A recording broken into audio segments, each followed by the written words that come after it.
Hello and welcome to another Atypical Philosopher video with myself, Jonathan MS Pearce. It's a frontline update for the 21st of December 2022 for the Ukraine war. Before we get there, let's talk about the overnight and other news. Overnight stuff, not a lot has happened overnight, actually, very quiet. So if we have a look at the numbers for the Russian losses produced by the Ukrainians, obviously, as always, take with a pinch of salt Ukrainian numbers. 510 liquidated personnel, 7 tanks, 5 APCs, 12 artillery systems, and 2 MLRS. 1 aircraft and 1 helicopter, so that's 1 fixed wing, 1 helicopter. Interesting. 8 drones, 9 vehicles and fuel tanks, and 1 special equipment. Now, as I always say, the big one is this: 12 artillery systems and 2 MLRS. There's been a fairly consistent number of pieces of artillery destroyed each day, to the point where over the last week you might have seen as many as, I don't know, 30 to 40 pieces of artillery taken out. Now, if you think about those on a daily basis, if they're kicking out however many hundreds of artillery rounds, and in the case of MLRS, rockets every single day, those are not being sent towards Ukraine. So my opinion is that this is the most important number on a daily basis. If that is high, like 12, then that is really, really good news for the Ukrainians, because those artillery systems are not wreaking havoc on Ukrainian lines. I think that's been a kind of bad week for Russian artillery systems. Let me know what you think. Yesterday's footage: another echelon of Russian military equipment is heading to Ukraine. Looks to be BM-21 Grad, so these are MLRS, shut up, multiple launch rocket systems. The question I always have when I see this is, why weren't these already operational on the front lines? What have these been doing? We hear about the lack of equipment, mechanized equipment. They're sort of running down. But then suddenly an echelon of equipment suddenly appears. Is this from Belarus, or have these been sort of mothballed and refurbished? I don't know, but they're suddenly appearing on railway cars on the way to the front line. France has handed over to Ukraine 2 extra Kotal NG short-range surface-to-air missile systems. That's really good, pretty decent pieces of kit. I've talked about these before, given by France, so that's good. And not only that, they are handing over. Macron has declared that France will transfer to Ukraine a new load of Caesar SPGs that were initially destined for Denmark. So Denmark has obviously, reneged on well, not reneged on that, but said, Ukraine can have them. So France is given a whole bunch of new Caesars. Caesars are the self-propelled howitzers that have the longest range. So that's fantastic. Really useful bits of kit. They are wheeled, so you can shoot and scoot with relative ease. The USA is providing $1.8 billion in military aid to Ukraine. So that will include Patriots, which are the most sophisticated surface-to-air missile systems, it seems. Precision, or at least the one most sophisticated the Americans have. Precision-guided bombs, JDAMs, and I'll talk about them in a second. HIMARS ammunition, that's super important. AGM-88 HARM missiles, so those are ones that can hit, they track radiation, so they hit radar sites, released usually from released from planes, and then in SEAD operations, so suppression of enemy air defense operations, you take out the radar systems with these missiles, and then the radar systems are unable to locate targets, and so it renders surface-to-air missile systems ineffective.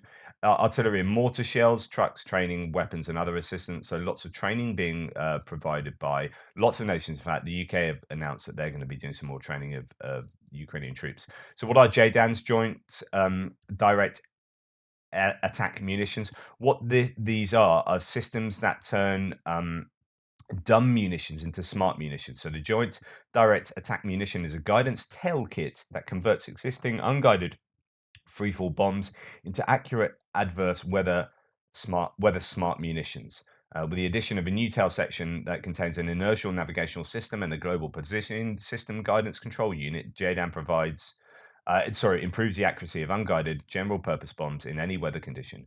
It's a joint US Air Force and Department of Navy program. So what these do, these aren't the bombs themselves, as you might see from that, but they turn bombs into smart bombs, into guided munitions. So that's really useful if Ukraine have a whole a stock of um, unguided dumb munitions that they can't really use because they don't have air superiority, so they can't fly over targets and drop bombs.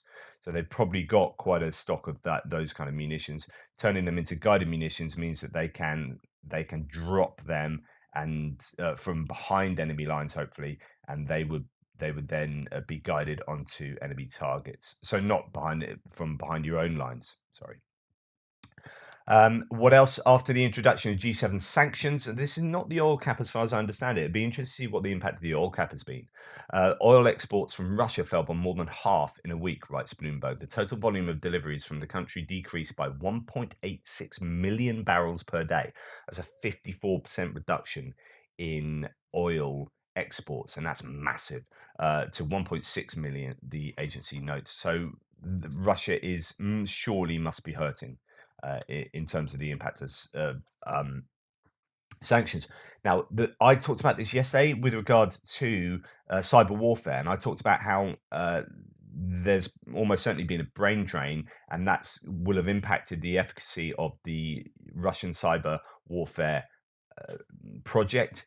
Well, today, the Putin regime, the numbers have come out from the Moscow Times, it continues to bleed its STEM talent. Around 100,000 IT specialists have left Russia this year. So there you go. Huge. That will affect the cyber warfare scenario for sure. Two the Ukrainians have declared that two Russian helicopters shot down. So I did say that I think yesterday. Two Mi-8 transport helicopters shot down. However, there's news out today, there's no confirmation from Ukrainian sources, but it's all over the Russian sources. Fighters of the Russians down two MiG-29s, and apparently that was sort of behind the Bakhmut area around here. So two MiGs were lost around here. You've got a Su-25, I think, was apparently lost around here. So that's a multi-role fixed-wing aircraft. And then two Ukrainian helicopters were also lost. This is completely unsubstantiated, but it is a worry if that's happened. So, Su-25 aircraft of the Ukrainian Air Force was shot down by Russian air defenses, and this one says another one Mi-8 helicopter was shot down, but I've seen elsewhere that is actually two. Oh no, I don't have it there. Two Mi-8s. So that's bad news if that is at all correct. Okay, let's get onto the frontline update now. Okay, as we go to our map of Ukraine, let's jog to the front line in the northeast, Kupiansk-Svatove-Kreminna. What's going on there? There's a few map changes. Right, just so we've got Kupiansk up here, we've got Svatove here down to Kreminna. You will recognize this area of the map very well by now. I would have thought, those who've been with me for some time now. People like DPA, Defense Politics Asia, and other pro-Russian sources are saying that the Russians have quite a bit of territory now to the south of Pershy-Travnevi and Vilshana. Here, I have the Ukrainians sort of holding it just south of those settlements. But then I was looking at Riba on Telegram, and this is how they have their line set up, which doesn't include Liman Pershi, which is there, but does include a little bit more area to the south of this road that goes sort of west to east, and then sort of curls around down there. So trying to work out exactly what's going on here. Defense Politics Asia has a very generous map for Russia in terms of he does what I do here, which is have what the Russians claim and then what the Ukrainians claim, and you've got to kind of work out where it actually sits. But his ones are even more generous than Riba, and he has the line coming down here, and in fact down to the he has the lines very much coming down to the west of these settlements here. Well, last night we know that, well, at least the Ukrainians claim that Kislivka, Kotelevka were shelled. And so, if they were shelled, the Russians aren't going to be there. And in fact, we're pretty confident that Yahidne is under Ukrainian control, or at least possibly a grey zone because they are moving towards Terasivka.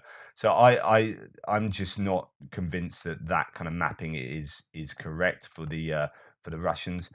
However, I will grant a little bit more territory to the Russians up here near Vilshana and Persia. So I have given them a bit more. Come on, Google Maps. A bit more territory there. Anyway, it's just a matter of hundreds of meters, probably kilometer or so. Um, but as far as anything else goes around here, not a lot of news, just a lot of artillery duels and repelled attacks. Stelimakivka seems to be in again the one that being mentioned a lot. There is a little bit of change possibly here to considering a settlement just to what would that be northwest of Svatova, which is Pidkuichansk. There is fighting around there apparently, which means that the Ukrainians have advanced somewhat for there to be fighting around there. However, as ever, you hear about fighting around there, but no movement just north and south of there. So these front lines are spiky. But anyway, that's that. No report says no map changes. Russian aviation has hit Ukrainian forces conducting recon in Novosibirsk. So this is the town that has been pretty much flattened to the west of Kuzmivka. The Ukrainians pulled out of there. I haven't really changed my lines there because not quite sure 100% exactly what's going on. It is broadly in control of the Russians, but recon groups around there have been hit by Russian air attacks. Russian forces furthermore shelled Hranikivka, Kislivka, Kotlярivka, Krokhmalna, and Berestova. All areas. Let's show you that on the map. So where these explosions are, you've got Vilshana. I've got the Russians controlling much more around here. No reports seems to have this as a grey zone. But all these places being hit by shelling from the Russians. As we come out of there, let's go further down south. But before I do that, here's another map to show. This is what the General Staff have reported, that there are Russian shelling in all of these places, including Dvorichna up north. So just to let you know, Dvorichna is around here, there. So shelling there, which is different from Dvorichne, by the way. But the E sound is often pronounced as an A sound. So, it gets pretty complicated in trying to work out how to pronounce these places. So lots of places getting hit by Russian shelling. But at the same time, as according to Michael McKay here, there are repelled attacks around Stelimakivka, pushing back in Pidkuichansk, as I talked about there, but also Dubrova Bilorivka. Now, as well as what Michael McKay here says, no report says that Russian forces reportedly retreated from the remaining northern part of Serebrensky forest to Kreminna, waiting for confirmation soon enough. The Ukrainians mentioned Chervonopipivka and Dubrova towns, not the areas being shelled for the first time. So, just to make sense of that, again, as we come down further south, past Svatova, and just to let you know, Svatova is hit by HIMARS again. It seems to get hit pretty much every night by HIMARS. We have the usual sort of claims about repelled attacks near Makivka as well, but Ploshchanka, Chervonopipivka, and then down to Dubrova there. So that what the Ukrainians are saying is that Chervonopipivka as a town was shelled by the Russians, which would indicate that the Ukrainians have control over that town, or at least it's very much a grey zone, but with Ukrainian presence there. And the same in Dubrova. There are so many conflicting reports coming out about Dubrova, just down south here in the forested area. Is it under Ukrainian control? Is it not? Well, actually, in this case, the Ukrainians are saying it was shelled by the Russians. So it could well be that the Ukrainians had some kind of control over that, but that might change. And they're also saying that they've cleared out. And again, it depends on how much you trust the Ukrainian sources here, but they're claiming they're pushing out the Russians from the last of the forested area. There is some other sources to support the claims around Kreminna. In fact, we looked at Defmon. He said, "I saw this post earlier, but I did not want to spread it around since I did not feel there was any evidence supporting it. I do now." What was the post? The post was the Ukrainians carried out several fairly successful maneuvers. The enemy retreated from the Serebryansky forestry to Kreminna. So this pressure being put on Kreminna, and he's saying says here again, this most likely means battle for Kreminna has begun. Rough location before map change and after map change. Since the Ukrainian soldiers are casually walking, I'll assume some buffer. So here is, the idea that they're casually walking around this area. However, this was before, and then we have there we go, and afterwards. So he's really moved his map further on. He's got more of a grey zone in this area of the forestry. But then there are others saying that Ukrainian, what he says here, Ukrainian units 5 kilometers from Kreminna. And then since then, it seems that some other people are claiming that really that the Russians have been cleared out of the forest. But we'll wait for further details. Just to let you know the distances involved here. So we have, again, it depends what you define as Kreminna. That would be, that would be a couple of kilometers there. So if we have, so that's 2.5 kilometers. If you're talking about 2 kilometers from Kreminna, then you've got that sort of line there, and that can be, you know, that would assume some kind of line around here if they are a couple of kilometers um, from Kreminna, although some claim 5 kilometers. So, and it depends whether you mean Kreminna here or Kreminna, the very outskirts there. But that gives you some kind of sense. So it's looking good for the Ukrainians in this forested area, I suppose, is the long and the short of it. Well, actually, the latest rebar map doesn't go as far down south as Dubrova. It just jumps to Bakhmut, but it shows a really generous Russian line here to the west of Ploshchenka, to the west of Chervonopipivka. And if you draw that down, I mean, basically, according to this rebar map, you've got the Russian lines coming down basically down here. So it's just completely, I think, unrealistic given what we've um, heard from the Ukrainians and what we repeatedly hear. And if the Russians are shelling Chervonopipivka, Ploshchenka, and don't forget that there was Ukrainian attacks towards Holikova, then this Russian line is obviously completely unrealistic. So I would not trust rebar in this case. And not just not 100% sure about what's going on in Dubrova, but Bilorivka. If we come down south towards Bilorivka, there's tough fighting around there. If you look at some pro-Russian sources, again, there's this kind of incursion behind Bilorivka here towards Serebryanka. Not 100% sure what's going on there. Not too much detail coming out. And repelled attacks towards Verkhnokamianska. Again, Spirna is, so I would now suggest that Spirna is definitely contested as a settlement. And it looks like the Russians do have presence. There's talk about a compressor factory being taken. So it's more likely to look something like that. And we will see, hopefully details will come out over the next few days, but it's not looking great in Spirna for the Ukrainians, at least according to pro-Russian sources. We come down to Bilorivka, and there are still these claims that Bilorivka has been taken by the Russians. And again, if we look to what No Report says, no map changes. Zelensky visited Bakhmut. I told you about that yesterday. Skirmishes south of Opitny continue. Yep, we'll get onto that.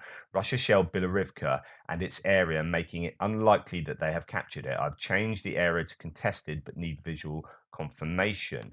I would certainly go along with this. Bilorivka is a scene of really tough fighting. I've got that mainly contested anyway. But have the Russians got full control over that? Unlikely. Is it a bit like Yakovlivka? Possibly.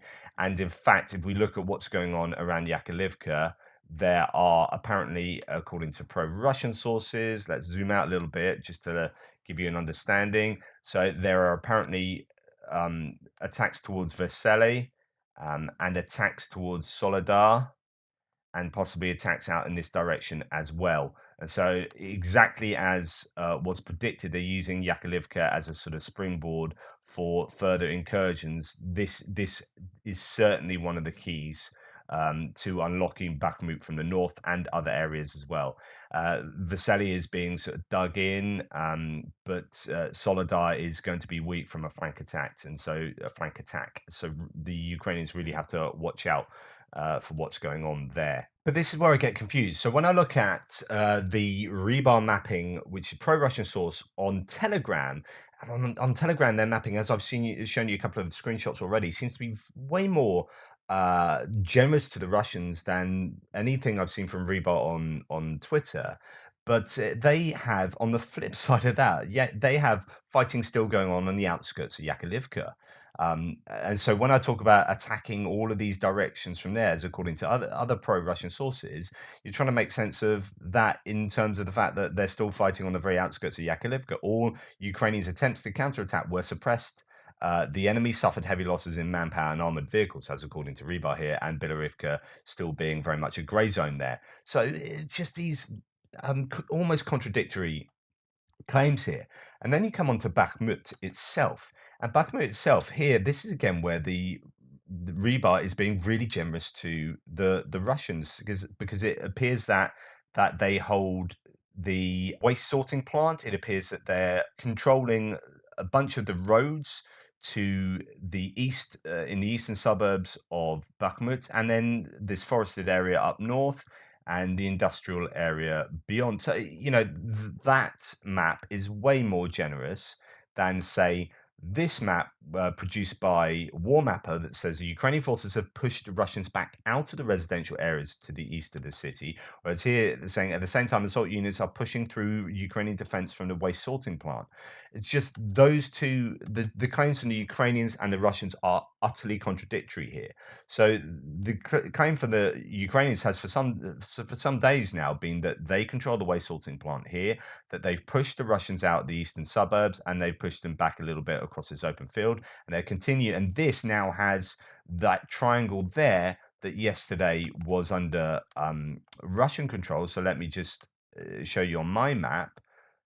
This is this triangle there that I said remained under Russian control. Well, now Warmap is saying they've pushed the Russians out of there, and they're just in these industrial units. This forested area north of there is under Ukrainian control, and the Russians don't have presence in these sort of industrial areas up here. And Pidorodny is being fought over, but it's still under control of the Ukrainians. Well, the Russians just don't have that at all. So exactly what's going on there, I'm not 100% sure, but I would incline, and it's not because I'm biased. It's just because of the different claims I've seen. I would tend to believe the Ukrainian claims here. Intense fighting going on in Opitny, but there's geolocated footage of patrols being made inside Opitny for the Ukrainians. So the Ukrainians have the vast majority of Opitny, it seems. Klishchivka, again, that's become just a real hub of defense. And I think even the Russians admit that. So let's have a look at the Institute for the Study of War summary of the area of Bakhmut. That Russian mill bloggers are claiming the Wagner Group elements attempted to break through Ukrainian defenses northeast of Bakhmut near Bakhmutska. That's this sort of Solidar area, Bakhmutska up here. Attempts to break through there. That's nothing unusual. Another Russian military blogger claimed that fierce fighting between Russian and Ukrainian forces continued in the outskirts of Bakhmut. The Wall Street Journal, now this is an interesting observation, published an interview with a Ukrainian commander who stated that Russian artillery strikes on Bakhmut are less intense than what his unit experienced on the Kherson front during the Ukrainian counteroffensive there, and suggested that the Russian forces in the Bakhmut area may be running out of ammunition. We've heard these claims time and again, particularly with regard to Bakhmut, actually. So they have. The Wagner command asked that ammunition depots not be held within sort of 100 kilometers of Bakhmut. and that could also put quite a strain on the supply of ammunition to the area, and it could be that they're just running out in general. Social media source published footage of a Ukrainian soldier claiming the Ukraine, and I showed you this yesterday. Ukrainian forces recaptured 500 meters of territory near Opitny. A geolocated footage posted shows Ukrainian forces patrolling in Opitny. I talked about that. Russian mill bloggers claim that Russian forces also conducted assaults south of Bakhmut near Klishchivka, where Ukrainian forces have reportedly surrounded the settlement with strongholds and have turned it into a serious defensive hub. And that footnote there includes a couple of Russian sources, as I was saying. So, one Russian military blogger claimed that Wagner Group elements plan to storm Klishchivka and that the capture of the settlement would allow Russian forces to interdict Ukrainian forces' ability to transfer equipment and personnel along the Bakhmut to Konstantinivka supply route. Absolutely agree with that. It would. It would be a problem. So, if Klishchivka or Kurdyamivka were completely lost, but particularly Klishchivka here, then that would give Russia access to these fields behind, and then to this road here. You get fire control over this road, but also probably fire control over this main highway coming into Bakhmut. So that's why Klishchivka is such an important linchpin to the entire area. Anyway, there you go. Coming down south, we move towards Avdivka. As we come down south, it's quite interesting to think that there's very little information coming out about Avdivka, where we're hearing so much about Opitny, Vodyanye, Pervomaisky, and Pisky. Over the last sort of 3 or 4 days, not a lot has been said about that at all. Instead, the claims that it's just positional fighting. But instead, we're starting to hear about activity up here near Alexandropol in an attempt to encircle Novobakhmutivka. As the ISW says here, the Russian military blogger claimed that Russian forces also conducted an unsuccessful assault in the direction of Alexandropol in an attempt to cut off the N20 highway and encircle the Ukrainian garrison in Novbakhmutivka. So that is a new development. That would be to cut this highway here with an attempt, to do that. To isolate the Ukrainian garrison that's stationed here and cut off supply of this main road there. Obviously, this is a fairly important road because it connects all this hub here in and around Kostiantynivka, which then connects Bakhmut. So this is an important logistical hub, and then it branches off down there, and any settlement along that road is provided logistical support by this road. Obviously, if they're cutting it off here, it's not too bad because actually that road is already compromised further down south and into Avdivka, but it then does split off to the west along here. So that could be the attempt to cut off this kind of junction there by attacking through Alexandropol and then taking out the garrison in Novobakhmutivka. So that's a new development. Anyway, not a lot to be reported in Avdivka, and we come down to Krasnohorivka and Maryinka. Now, in Maryinka, there are claims that the Russians have made advances. I know that Defense Politics Asia and other more pro-Russian sources have the Russian line now looking something like that. That they have crossed the Druzhba Avenue here, so that would be a problem for the Ukrainians, Druzhba Avenue. But there are also claims that even if the Ukrainians lost Maryinka, so many of these other settlements behind Maryinka are so well defended that it would just be a sort of continuation of this. The ISW says something about that. So the Russian military blogger claimed that even if Russian forces, so this is coming from a Russian source, fully capture Maryinka, the accumulation of Ukrainian fortified areas in the vicinity of Maryinka will likely continue to constrain the actions of the Russian forces in the area. That is what's happening in Maryinka. It could be that the Ukrainians have lost some position around there. I'm not moving my lines. I'm going to wait to see what the dust settles, because over the last few days we've had claims that the Ukrainians have made some advances in the area. Could it be just a toing and froing? Could it be a counterclaim that doesn't have that much of a veracity? Not too sure. Not heard too much about Pobyeda, because that's a scene of Russian attacks to try and sort of get some purchase to the south of Maryinka, and then repelled Russian attacks around Novomerkalivka. as we come down south. And this is where, remember, I told you the claims of a Su-25 Ukrainian multi-role fighter that was supposedly shot down in the area. Now, as we sort of zoom out and look at Zaporizhia as a whole, not too much news, usual claims about troop accumulations for the Ukrainians. There are your HIMARS hits, your artillery duels, and the same it can be said for Kherson. Now, Kherson has been under a lot of pressure from Russian artillery, and it just gets absolutely pounded every single day by the sounds of it. So here we have, Russian troops shelled the territory of Kherson region 71 times. They shelled the region with artillery, MLRS, mortars, and tanks, says Yaroslav Yanushevych, the head of the regional military administration. So it is getting pounded. But there's a couple of interesting things from the ISW that are worth pointing out. Of course, Nikopol marionettes keep getting hit. That's nothing unusual. But this is the one here. Spokesperson for the Southern Defenses, Natalia Humenyuk, stated that Russian forces are continuing to increase troops in the direction of this Kimburn Spit, but Ukrainian forces are continuing counter-battery efforts in the area.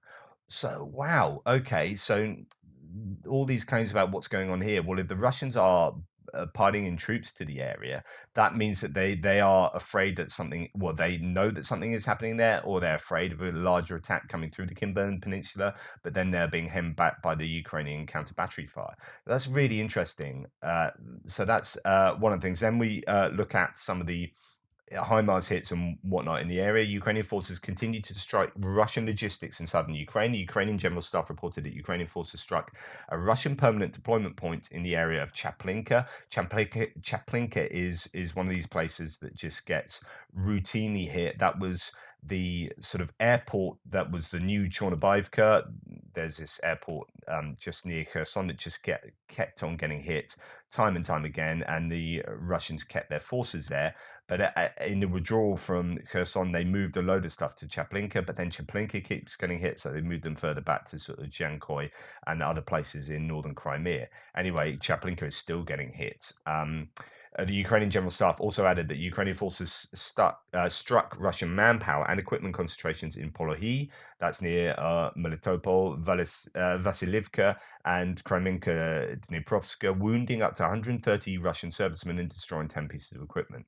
And Russian outlets published a video showing a Russian truck exploding on the Crimean Isthmus near Chongar Peninsula in Kherson Oblast, but Russian sources did not comment on the cause of the explosion. I've seen that video. It was quite a big explosion. Could well be partisans working in peninsula area. So that's the frontline update for you today. Anyway, thanks so much for your support. Please like, subscribe, and share. And if you want to buy my books, it is Christmas time. You can probably still get Amazon to deliver a last minute bit of bookage, and that'll be hugely appreciated. The details are in the description below. Thank you so much. Take care, and I'll speak to you later.